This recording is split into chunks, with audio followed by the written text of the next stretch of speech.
Baik, kita baca janji belajar Islam. Wahid Isnan Salas. Janji belajar Islam. 1. Taat kepada Allah dan Rasul-Nya. 2. Berbakti kepada orang tua dan guru. 3. Menghormati orang yang lebih tua dan menyayangi yang lebih muda. 4. Rajin belajar dan giat menuntut ilmu. 5. Jaga ketertiban dan kebersihan di rumah Islam, sekolah maupun di masyarakat. 6. Bersikap mandiri, santun dan berakhlak mulia.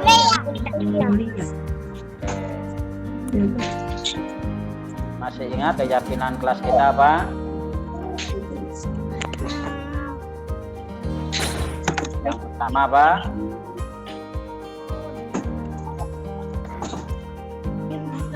Konsentrasi dalam belajar, menghormati yang sedang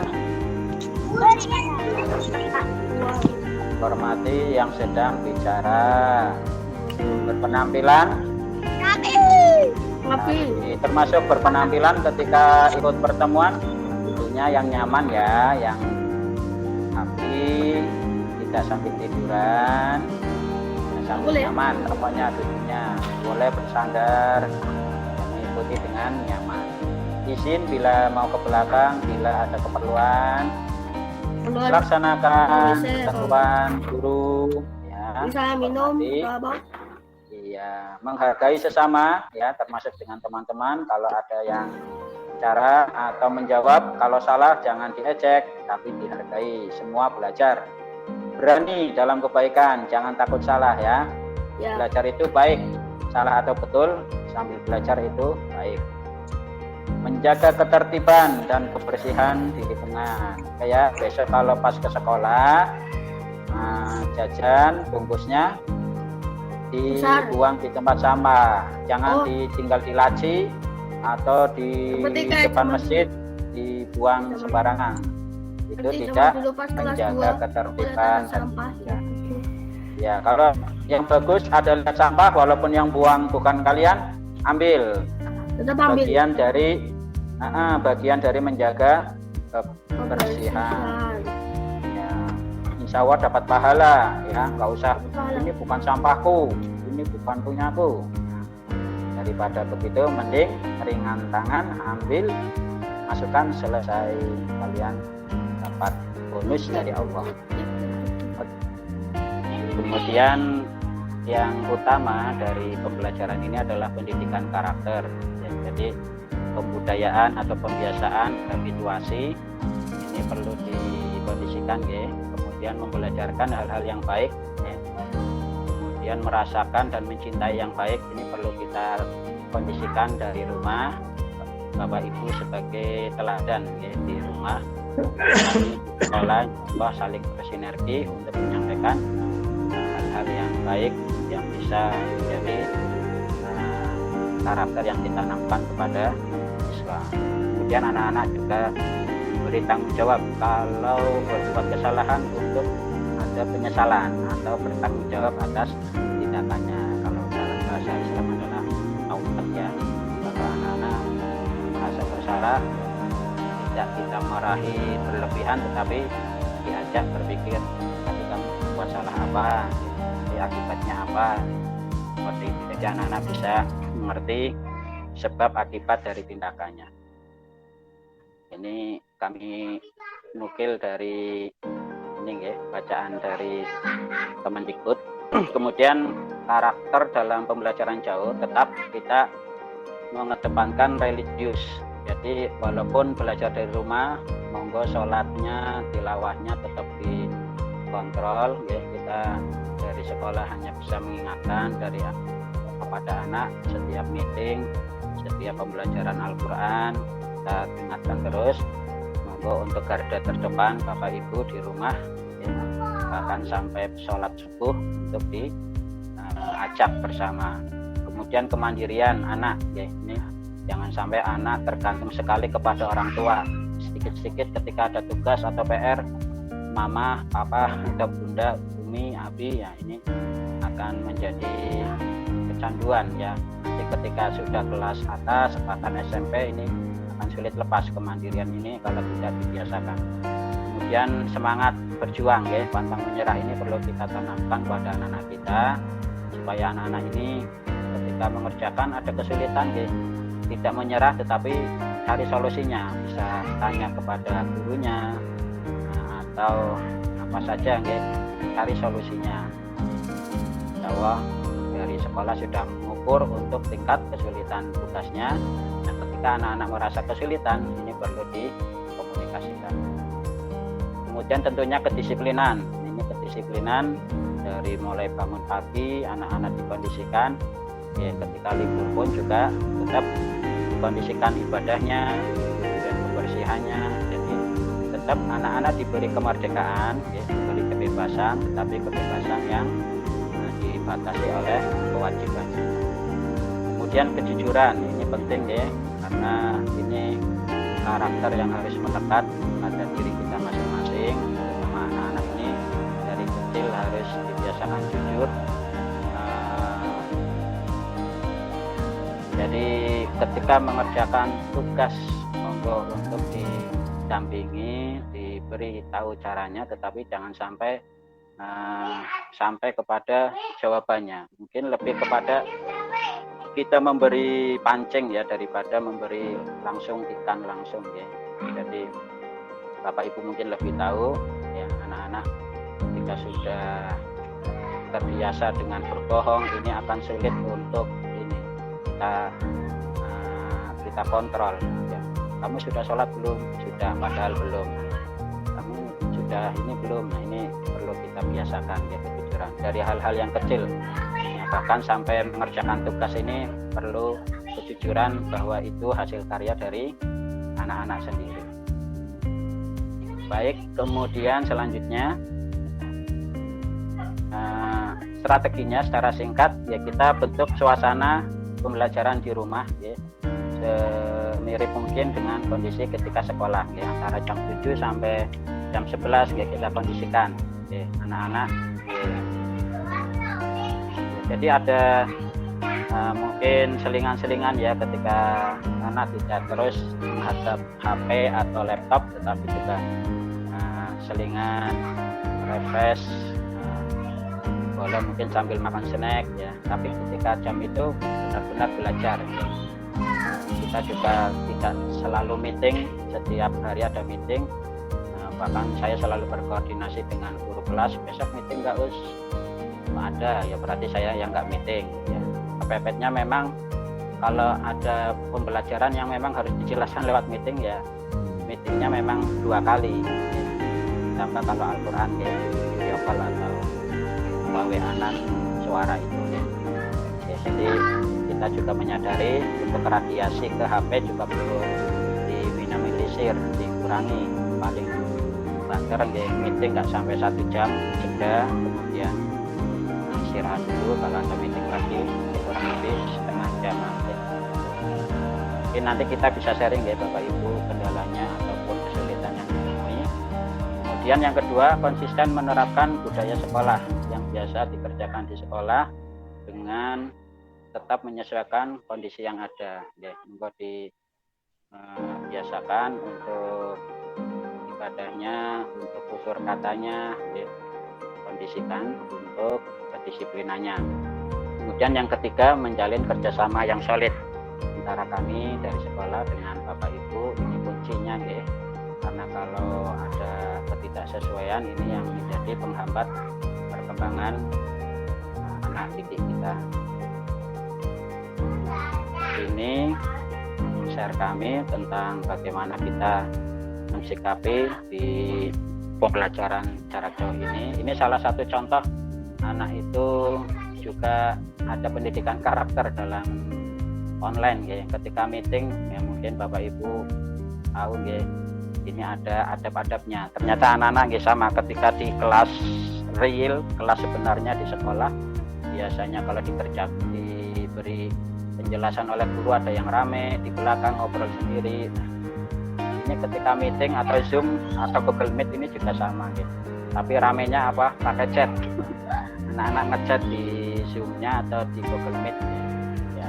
Makanya kita kondisikan karakter ini juga dari jarak jauh. Ketika meeting juga anak-anak belajar dengan baik, tidak ngechat, tidak ngobrol antar teman melalui chat.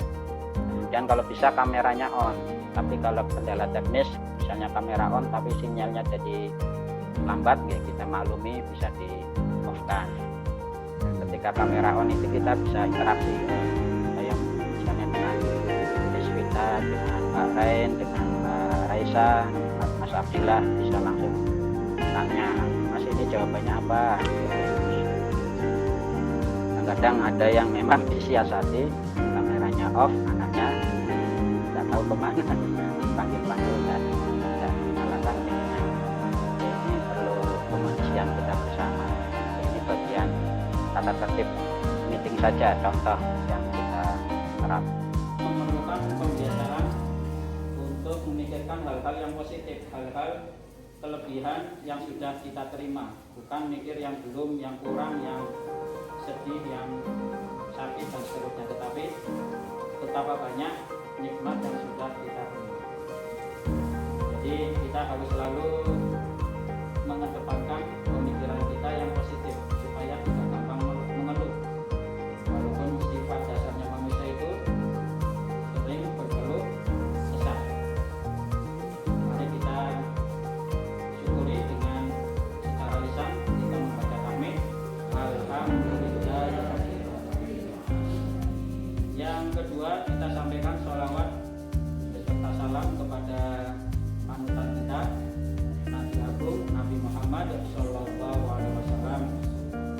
Kebetulan ini bulan Maulud, bulan Rabiul Awal, momen yang baik bagi kita untuk meneladani beliau.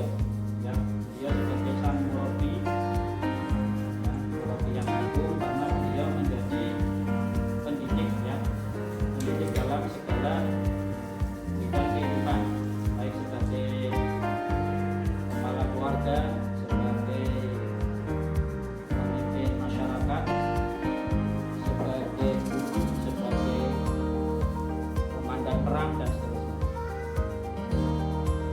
Kemudian alhamdulillah kita juga pada dasarnya juga seorang murabi, ya.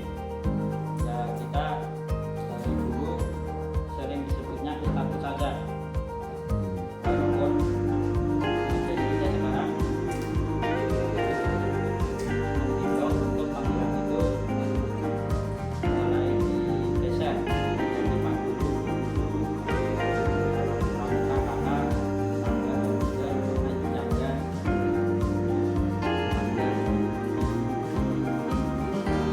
tapi ya mungkin pada saat positifnya ustadz saja, tapi ya ada sisi positifnya juga.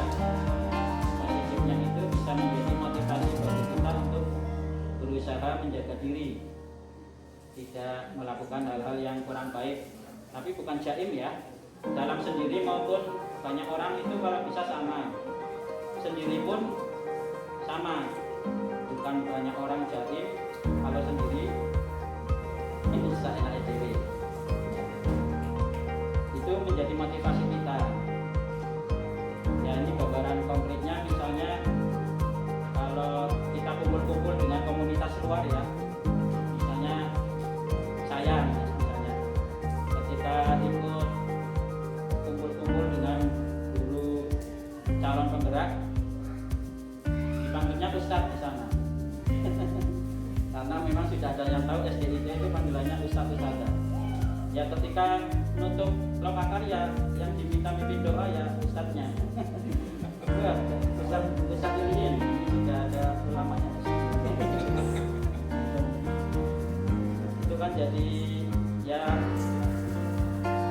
di satu sisi beban, di satu sisi ya menjadi motivasi. Ya, untungnya bisa doa walaupun beda-beda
mengumpulkan tugas dalam pembelajaran kita. Nah, kita perlu refleksi. Refleksinya bukan menyalahkan anaknya, bukan menyalahkan yang di rumah, apalagi menyalahkan diri sendiri, gurunya sendiri. Tapi merefleksi kira-kira anak-anak itu kebutuhannya apa, potensinya apa. Jadi pembelajaran kita kalau bisa menyesuaikan dengan kebutuhan anak. Kalau anak-anak kurang terlayani dengan baik, biasanya anak-anak pun kurang mengindahkan pembelajaran dari kita. Jadi kita harus berpikiran positif. Jangan, kalau di Islam kita jangan gampang suudzon, ya. Kita punya kelebihan bina pribadi Islam, ya. Nah, ini luar biasa ini. Kalau kita kumpul-kumpul dengan sekolah lain, maksudnya yang bukan kita, ini suatu nilai yang luar biasa kalau dijalankan dengan baik, ya. Bukan hanya sekedar program BPI tapi pelaksanaannya kurang. BPI ini benar-benar menjadi sarana untuk perbaikan baik kita sebagai pendidik maupun anak-anak sebagai sasaran atau objek pendidikan. Karena dalam filosofi Ki Hajar Dewantara ini bahwa pendidikan adalah proses menuntun murid sesuai dengan kodrat alam dan kodrat zaman untuk mencapai kebahagiaan dan keselamatan setinggi-tingginya, ya. Jadi tugas guru itu sebagai pamong, pelayan atau pendamping, ya, untuk proses membimbing, menuntun, mendampingi anak-anak untuk mereka mencapai kebahagiaan keselamatan sesuai dengan jenjangnya, ya. Kalau di TK mendampinginya yang berbeda dengan di SD, yang di SMP, di SMA berbeda untuk pendampingan karakternya. Jadi dengan BPI ini nilai lebih. Kalau di sekolah harus mengadakan ini itu, BPI ini tinggal menghidupkan saja. Ya, sudah ada kelompok-kelompok yang putra dengan ustadznya, yang putri dengan ustadznya, tinggal masuk kita untuk istilahnya mendampingi mereka. Apa yang sudah dilakukan di rumah, apa yang sudah dibiasakan karakternya di rumah, ibadahnya ini perlu dijaga, ya. Ini selaras dengan pesan Allah, ya. Surat apa ini, yang jangan sampai kita meninggalkan generasi yang lemah. Kalau nggak salah surat An-Nisa, ya, ayatnya lupa. Jangan sampai kita meninggalkan generasi dzurriatan di alam, generasi yang lemah, ya, lemah secara fisik, lemah secara ekonomi, lemah secara pikiran, ya. Ini harus kita bekali. Tugas kita sebagai murabi, ya, untuk diri kita dan untuk anak-anak, mereka harus dibekali dengan spirit dan juga keilmuan yang bagus. Nah, semangat dengan Maulid Nabi bahwa wahyu yang pertama kali turun apa? Bacalah, Iqra. Iqra ini bacalah. Para Rasulullah bingung apa yang dibaca. Mana Qori, apa yang aku baca? Aku sendiri belum bisa baca. Ternyata baca ini sangat luas, ya. Jadi ayat kaumnya ini juga perlu kita baca. Rasulullah diberitakan dari ini walau ayat, sampaikan, kita diberitakan sampaikan kepada apa yang kalian punya walaupun satu ayat. Ayat ini bisa adalah ayat Al-Quran, bisa juga hadis, bisa juga ayat-ayat kauniyah, ayat keadaan yang bisa menjadi hikmah, ya. Jadi ini kesempatan kita untuk mengabdikan diri kita, ya, kepada Allah. Salah satu jalannya adalah melalui pendidikan. Ini mungkin motivasi buat diri saya terutama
tentang penjajahan, membuat tulisan motivasi untuk belajar bagi semua orang dan seterusnya. Nah, itu dianggap membahayakan pemerintah Belanda. Kemudian beliau ditangkap, dikirim ke malah di Belanda, ya, dikucilkan di sana bersama keluarganya tentunya. Nah, di sana malah beliau tambah menjadi dalam arti di sana semacam membuat komunitas ilmuwan-ilmuwan, dan beliau banyak mengadopsi ilmuwan-ilmuwan berpikiran maju tentang pendidikan. Nanti bisa dibaca, dan salah satunya beliau menghasilkan taman siswa yang memang sebenarnya konsepnya bagus sekali untuk pendidikan yang bermuara pada siswa. Jadi apa-apa yang ditentukan di sekolah itu tujuannya siswa, ya. Kalau sekolah nanti jadi baik, sekolah jadi favorit, sekolah jadi tujuan banyak masyarakat, itu imbasnya. Tapi tujuan utama pembuatan visi misi sekolah itu bermuaranya berpusatnya pada murid. Bismillahirrahmanirrahim. Mas Bimo, kira-kira sudah tahu dipanggil Ustaz di sini? Oke, Ustaz ingin bicara dengan Mas Bimo. Kita santai saja ya, anggap saja kita bicara yang santai. Kita akan membicarakan tadi peristiwa kenapa Mas Vino ramai ketika pembelajaran. Ya, mungkin kita cari kenapa Mas Vino ramai dan nanti supaya lebih baik lagi. Di sini Ustaz memposisikan sebagai teman Mas Vino ya, mencari solusi yang terbaik. Jadi tidak ada manusia yang sempurna, ya. Manusia semuanya pastinya kesalahan, tapi sebaik-baik orang itu yang mau memperbaiki kesalahannya. Oke, siap ya untuk berubah menjadi lebih baik lagi. Oke, kira-kira kenapa Mas Vino itu suka aktif bergerak ketika pembelajaran? Bosan terus? Intinya pembelajarannya yang seperti apa? Pembelajaran di kelas yang bagaimana? Yang menyenangkan Mas Vino atau yang bagaimana? Ya, kira-kira Mas Vino kok suka rame, tidak diam di tempat? Kalau pas meeting juga suka ini nyecet daripada kira-kira ketika rame sambil memperhatikan nggak? Perhatikan, tapi pasti ada hal-hal yang hilang ya. Kalau pas Mas Vino perhatiannya lagi tertuju ke yang lain, ada penjelasan dari Ustadz atau Ustadzah, dari guru atau Pak Guru yang hilang. Jadi akan lebih baik kalau Mas Vino terus memperhatikan, boleh santai, boleh aktif, tetapi tidak mengganggu yang lain. Kalau bicara, tata caranya bagaimana? Kira-kira sopan, kemudian minta izin ya. Ustadz mau tanya, Ustadz usul, Ustadz mau apa? Jadi tidak teriak-teriak bicara tanpa izin. Oke. Jadi apa tadi keinginan Mas Vino supaya pembelajaran itu lebih memperhatikan? Usulannya buat Ustaz, cara mengajarnya harus bagaimana?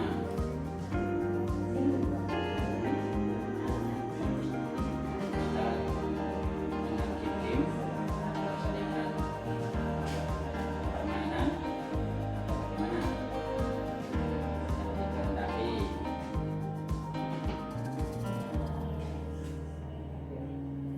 Kalau Ustaz ada selingan game-game gitu senang nggak? Nggak senang.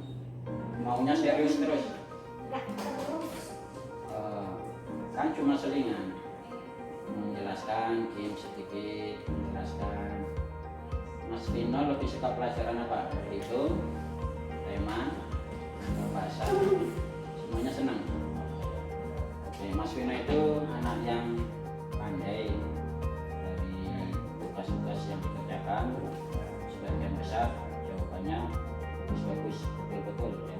Jawabannya banyak yang sudah sesuai. Nah, ini tapi kalau perilaku Mas Vino bisa diubah lebih baik, insya Allah anak pandai itu bisa lebih bagus kalau diikuti dengan perilaku yang solid ya.